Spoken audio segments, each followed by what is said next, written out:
questions for Coach Dawson. Hey Shannon, just to kind of put this whole obviously bad moment to bed, can you just take us through, no one's really had a chance to talk to you about it, just how it evolved on Saturday night? And the whole game? No, the last sequence. Look, I mean, we one of the better 4-minute drives I've had. I think they had right under 6 minutes left on the clock. Ran it down. Got into some situations down there where we thought we had a first down, but we didn't. And then we ran another play. What we did at the end was the wrong decision. I called it. It is what it is. Wish we would have done something different, but we didn't. So, got to live with it. I guess what more I kind of talked about the process of those kind of decisions at the end there. Who were you talking to at that play? I'm not going to sit here and go through the process with you guys. What's said on the headsets is between us, and ultimately, I called the play, and I can live with it. It was the wrong thing to do. And what did Georgia Tech do with their defense, and did they change anything? No, I mean they played a little more coverage than they had been playing. They mixed up coverages, didn't do the same thing.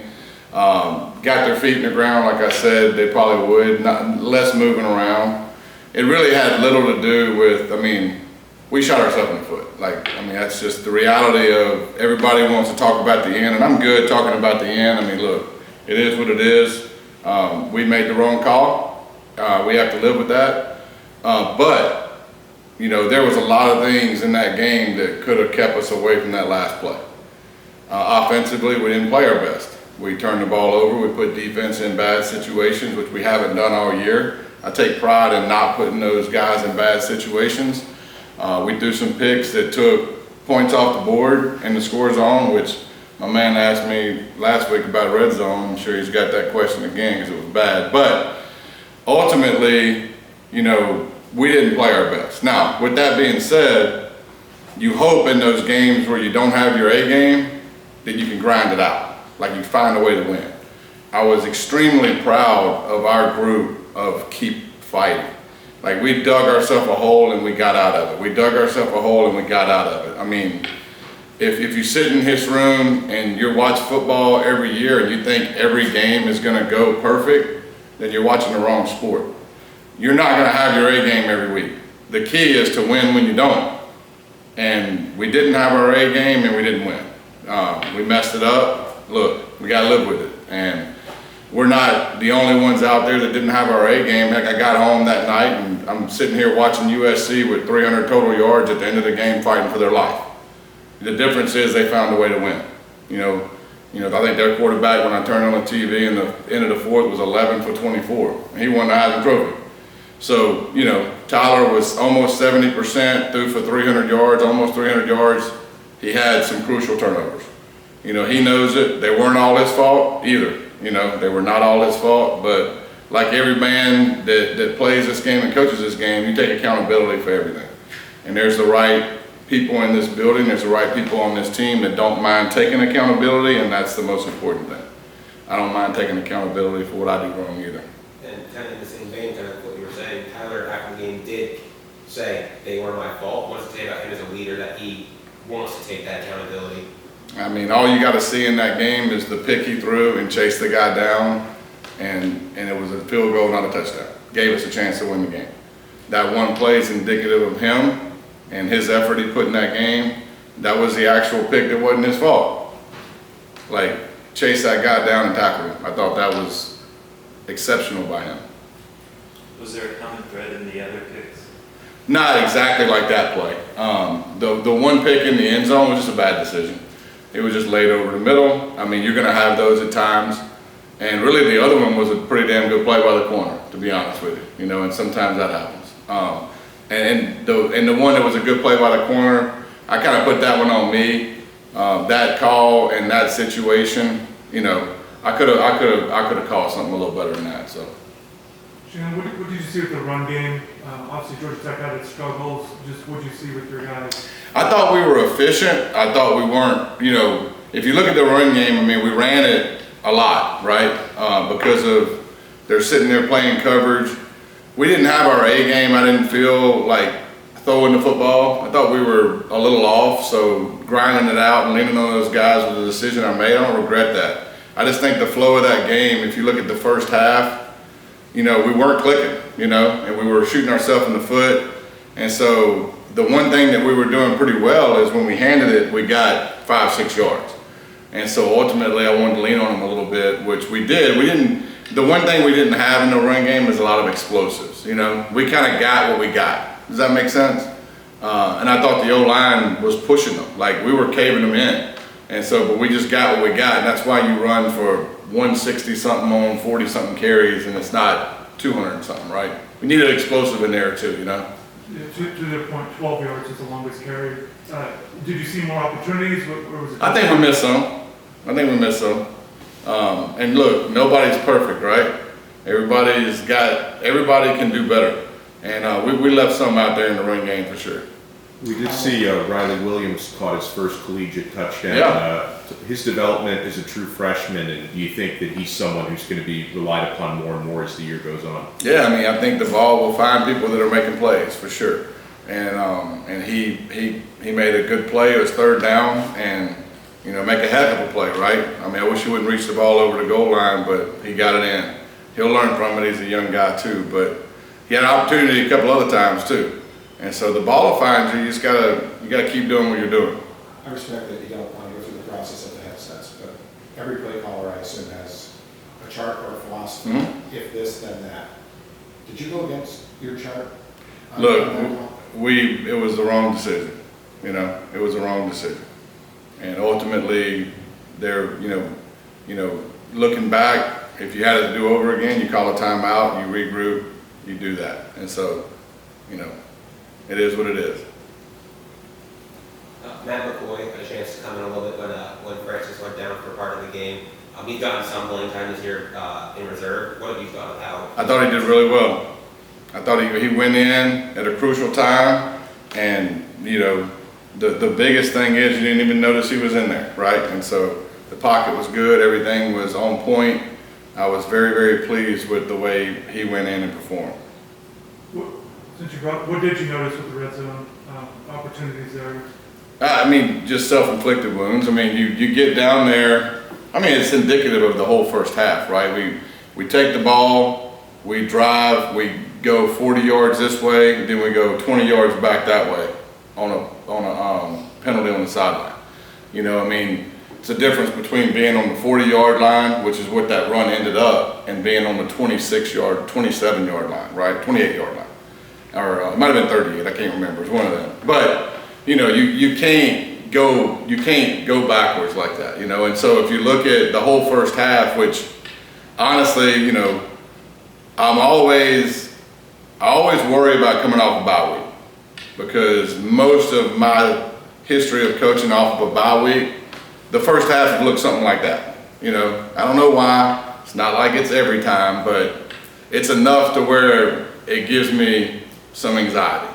And it's just when you're not clicking on all cylinders and it's just people aren't in sync like it was, you struggle. Now, we could have done multiple things that first half to not. We run a touchdown in and we get a holding penalty, right? That's one red zone pick, because the next 2 plays later we do the pick, but we scored on the second play of that.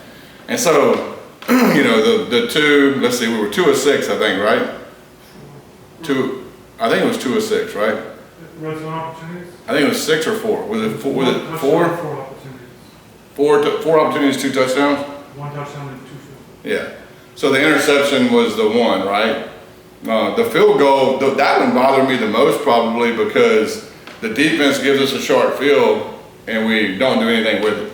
The first run play I thought should have scored. The safety made a good play. We had an open deal. And the second play call was a slip to the tight end at the end, went up the field, so we handed it. And then we ran a similar play that Riley scored on out of a different formation. And they brought internal pressure. They brought one more than we could block.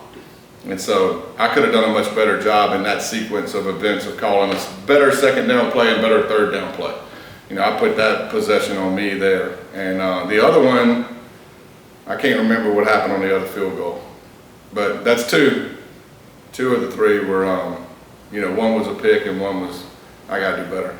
You've had, I think, 5 running backs score so far. You've had 6 or 7 receivers find the end zone. Obviously, you've got a lot of options. Mm-hmm. How have you managed keeping everybody pretty much happy? Well, I don't know if everybody's happy. I mean, that's pretty much. you know, yeah. We're going to go with the hot hand, and I think situations have a little bit to do with those decisions too. Some guys are better in other situations than other guys, but ultimately, if a guy's in there and we're rolling, he's going to stay in there. It's really drive to drive, but I think supporting your teammates is critical. I think, and no different than, right now in the situation we're in, you can't just be good teammates and love each other when things are going good. That's not the way life is, And so the true test of your character is how you treat your teammates and how you treat people around you when things are bad. And so right now we got the right people in the building. What have you seen from North Carolina's defense and Coach Jase? They're not overly complicated, but they're really good at what they do. If you look at them statistically, they're not bad at anything. Like nothing statistically like glares at you at, oh man, these guys are struggling at this. They're ranked around 30 to 40 in every statistical category. I think they're very experienced. They've played a lot of football, but they've also played a lot of football in the same scheme, which means a lot, right? They have bank reps. And so, the linebacking core is as good as we've seen, or probably the best, to be honest with you, that we've seen. And so they're a very talented group, and and they're good at what they do. And the scheme is designed in such a way where the problems are solvable because they know, they're not overly complex. But that, to me, that's a testament of a good defense. We'll do a couple more for Coach Dawson. UNC brought back their receiver, Tez Walker. Obviously, he had a very strange situation with the NCAA. What's it like, whether it's due to injury, suspension, weird things, whatever, when a player's not integrated kind of into gameplay and comes in halfway through the season? How do you kind of get a player in like that, I guess? Oh, how would I do it? Yeah, like if you've ever I mean, I'm sure. I'm not there, so I don't know what their process is. But if they thought the guy was going to be eligible at any point in the season, he's probably been taking reps. I don't know how he did last week because I don't look at that side of the ball. But I'm sure the kid has been taking reps if they had any kind of percentage of him maybe being available. How has the energy been just at practice? It's been great. Look, practice today was great. Look, kids are resilient, It's the people around that aren't, you know what I mean? And they're probably more resilient than coaches, to be honest with you. We take it, look, that was as hard of a loss as I've had in my career. I'm just going to be honest with you. I slept none that night, and, it affects you. It affects your family. It affects everybody, But ultimately, we have another game to play in a week, And so you gotta move on. No different than a good game.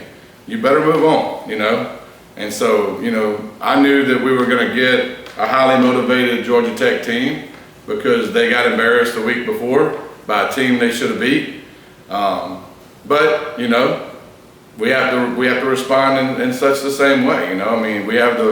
We have the right people in place, and the right leadership. God dog, the leadership is strong, and so we follow him, and they follow him the same way. And our kids are saying the right things, and they know they got to put blinders on and block out the outside noise. It's just the nature of the sport we play. If you don't think you're going to take some criticism by a game like that, then you're crazy. We should, right? But it's our job to get it back too, right? Yeah, along the lines of what you were talking about before, in terms of not because you would do it to keep everybody happy, but would you like to see the ball spread around a little bit more than maybe it is right now? You're used to guys. At receiver or at receiver, yeah, probably so. In the passing game. Yeah. In a way, I would. We got guys making plays, so it's hard. This is the deal. We gotta probably divvy up the reps at receiver a little bit more, like we're doing at running back.